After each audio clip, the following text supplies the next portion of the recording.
But divorce பண்ணிட்டு போறது concept எப்படின்னா உங்களோட அந்த மேரேஜ் எண்ட் ஆகுது, புது ஸ்டார்ட் பண்ண போறீங்க. ஆனால் டைவர்ஸ் பண்ணாமல் நிறைய பேர் சுற்றுறாங்களே, இதெல்லாம் நியாயமா?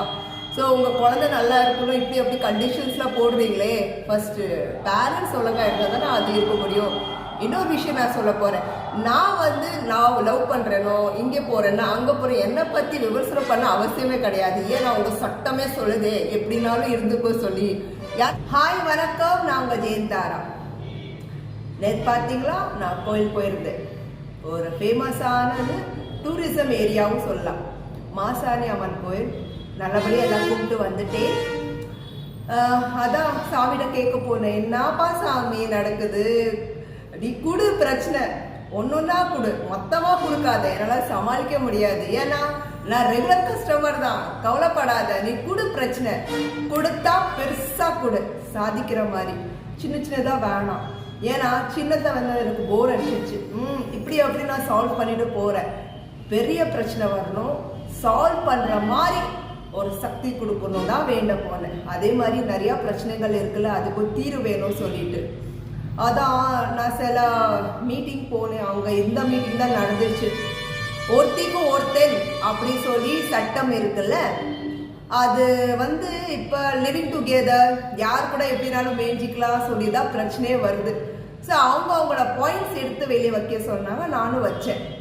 நான் என்ன சிம்பிளாக சொன்னேன், சரி சார் நீங்கள் சொன்ன மாதிரி யார் கூட எப்படினாலும் தங்கிக்கலாம் இருந்துக்கலாம் சொல்கிறீங்க, அவங்க மூலமா குழந்தை வரும்போது தான் அனாத ஒரு பேர் வருது. அது மட்டும் இல்லை, இதே அவங்க அப்பா அம்மா இதே மாதிரி லிவிங் டுகெதர் மேய்ஞ்சிட்டே இருந்தாங்கன்னா, ஃபேமிலி விட்டுட்டுனா உங்களோட எப்படி இருக்கும் மனசு, நீங்கள் எப்படி ஃபீல் பண்ணுவீங்க, சந்தோஷப்படுவீங்களா கேட்டேன்.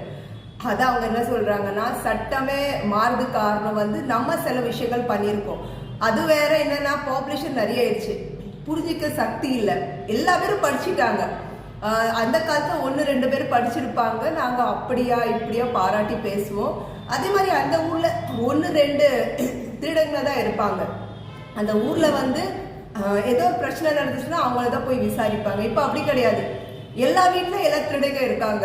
எல்லா வீட்டில் படிக்கணும், நாடை காப்பாற்றணும், வீட்டை காப்பாற்றணும் எந்திரிச்சு. இப்போ அப்படி கிடையாது. தான் வீடை காப்பாற்றலை, அடுத்த யாரை காப்பாற்ற முடியல ஒரு சூழ்நிலை ஆயிடுச்சு. ஸோ என்னோட டாபிக்ல சொல்லும் போது எல்லாம் சிரிச்சிட்டாங்க. ஸோ அதுதான் உண்மை. நம்ம எதுக்கு படிக்கிறோம், எதுக்கு புருஷன், எதுக்கு அப்பா அம்மா, எதுக்கு அண்ணா அக்கா தெரியாம அலையிறாங்க. அங்க அவங்களோட சந்தோஷத்தை தான் வேணும் நினைச்சிட்டு போயிட்டே இருக்கிறாங்க.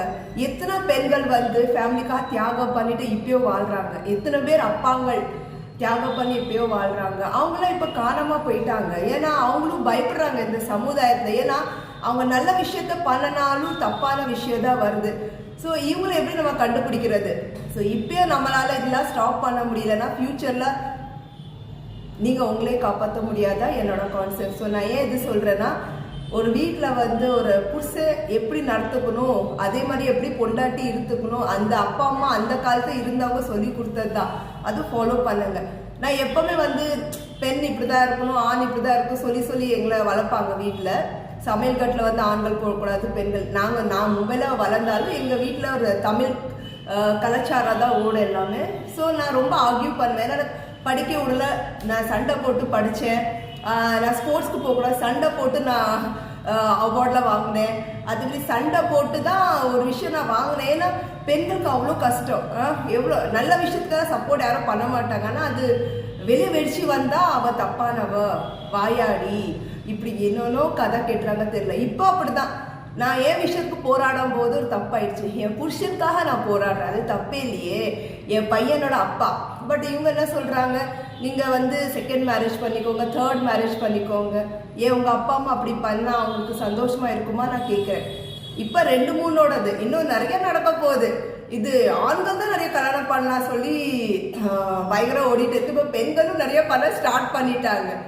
லவ் பண்ணுங்க, நான் வேணாம் சொல்ல, பட் உங்க ஃபேமிலி யோசிச்சு நீங்க பண்ணுங்க. இன்னொரு விஷயம் இப்ப சொல்றாங்கல்ல, யார் கூட எப்படினாலும் மேய்ஞ்சிக்கலாம். உங்க வீட்டுல அக்கா விடுவீங்களா, அண்ணா விடுவீங்களா, புருஷன் விடுவீங்களா, பொண்டாட்டி விடுவீங்களா? அதுதான் எனக்கு கேள்வி. நீங்க பண்றத குழந்தை பண்ண போகுது. சரி, அப்படியே உங்களுக்கு பொண்டாட்டிட்ட சந்தோஷம் கிடைக்கல, புருஷன் கூட சந்தோஷம் கிடைக்கலன்னா அதுக்கு வழிகள் இருக்கு. சரி, அப்படி போயிட்டு வரலாம். பட் ஃபேமிலி உடச்சிட்டு தான் இந்த சந்தோஷத்துக்கு அவங்கள நீங்கள் பாதுகாக்கணும்னு அது முட்டாள் தானே எனக்கு தெரிஞ்ச வரைக்கும். ஏன்னா இன்னைக்கு நல்லா இருக்கும், 5 வருஷம் கழிச்சு தான் தெரியும். ஆனால் கன்றாவி அதுக்கு என் புடிசரே பரவாயில்ல, அதுக்கு என் பொண்டாட்டியே பரவாயில்ல. 1-2 பேர் இருக்காங்க நல்லா வாழ்ந்துருக்காங்க. ஏன்னா அவங்க இறந்துருப்பாங்க, இல்லைன்னா அந்த இதுக்கு ஃபேமிலிக்கு லைக் இருந்திருக்க மாட்டாங்க. பட் டைவர்ஸ் பண்ணிட்டு போகிறது கான்செப்ட் எப்படின்னா, உங்களோட அந்த மேரேஜ் எண்ட் ஆகுது, புது ஸ்டார்ட் பண்ண போகிறீங்க. ஆனால் டைவர்ஸ் பண்ணாமல் நிறைய பேர் சுற்றுறாங்களே, இதெல்லாம் நியாயமா? ஸோ உங்கள் குழந்தை நல்லா இருக்கணும் இப்படி அப்படி கண்டிஷன்ஸ்லாம் போடுறீங்களே, ஃபஸ்ட்டு பேரண்ட்ஸ் ஒழுங்காக இருந்தால் தானே அது இருக்க முடியும். இன்னொரு விஷயம் நான் சொல்ல போகிறேன். நான் லவ் பண்ணுறேனோ, இங்கே போகிறேன்னா அங்கே போகிறேன், என்னை பற்றி விமர்சனம் பண்ண அவசியமே கிடையாது. ஏன்னா உங்கள் சட்டமே சொல்லுது எப்படினாலும் இருந்துக்கோ சொல்லி. யாரும் குடி கெடுக்காதீங்க. நான் இதான் சொல்கிறேன், ஒரு ஃபேமிலி நல்லா இருந்துச்சுன்னா தயவு செஞ்சு அவங்க குடி கெடுக்க வேண்டாம். ஏன்னா நினைங்க, உங்களுக்கு அப்பா அம்மா நல்லா கிடைக்கும் போது அவங்களோட குழந்தைக்கு நல்ல அப்பா அம்மா கிடைக்கணும் சொல்லி நம்ம மனசு வந்து அலே பாய தான் செய்யும். கண்ட்ரோல் பண்ணும். என்ன பண்ணுறது? இந்த 5 நிமிஷம் சுகத்துக்காக உங்கள் லைஃபு, உங்கள் ஃபேமிலி லைஃபு, குழந்தை லைஃப் வீணாக்க வேணாம். நிறைய வப்பாட்டி இப்படி இருக்காங்க. இன்னும் அவங்களுக்கு சாப்பாடு வேணும், ஜாலியாக சுற்றணும், பிரச்சனை தான் அவங்களுக்கு பிடிக்கும். நம்மளும் பிரச்சனையில மாட்டி விடுவாங்க. அப்படிதான் இருக்காங்க. ஸோ இது பற்றி தான் இன்னும் நிறைய விஷயங்கள் பேச போகிறேன். என்னோட ஃபேமிலி இஷ்யூஸ் சேர்த்து கலந்து பேச போகிறேன். ஸோ இதோட நான் கிளம்புறேன். நாளைக்கு வேற டாபிக்கோட வரேன். பாய், உங்கள் ஜெயந்தாரா.